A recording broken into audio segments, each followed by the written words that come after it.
Michael, Sylvia, before Stephen Heinrich came to Louisiana, he had an extensive file of criminal and civil harassment complaints against him filed in Westchester County, New York, including several protective orders. 2 a.m. Thursday. 23-year-old Stacy Charles is laying in the parking lot of this Old Hammond Highway apartment complex, bleeding out. Baton Rouge police say her ex-boyfriend, 28-year-old Stephen Heinrich, had stabbed her multiple times before crashing his car and setting himself on fire. They could have done their homework. Dominique Ramkaran says Charles's death should have been prevented. I told the DA, I said, you're not going to do anything until someone dies. And look what happened.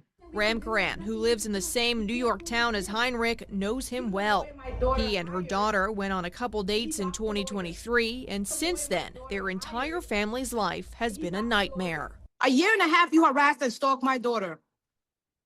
A year and a half, you have tortured us. She says when her daughter no longer wanted to see Heinrich, he began constantly harassing her, her daughter's friends, and other members of their family to the tune of hundreds of calls and messages a day, often from fake numbers.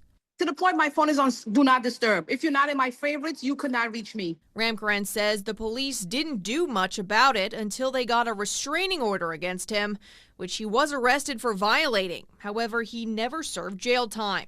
After he violated the order of protection numerous times, they gave him probation. At some point, he came down to Louisiana and began dating Charles. Ramkaran says her daughter's friends tried to warn her. Rose reached out to the young lady, like, leave this man alone. He's crazy. He's going to stalk you. He's done it to my friend. She didn't believe us. Soon after that, Heinrich was arrested for allegedly beating Charles. Commissioner Keena Kimball gave him a $2,500 bond and a restraining order.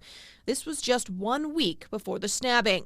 So how does a man that has a flipping assault, like a harassment, has probation, have warrants, were able to slip through the system, get a $2,500 bail, and was able to go back to the same young lady that he harassed and kill her?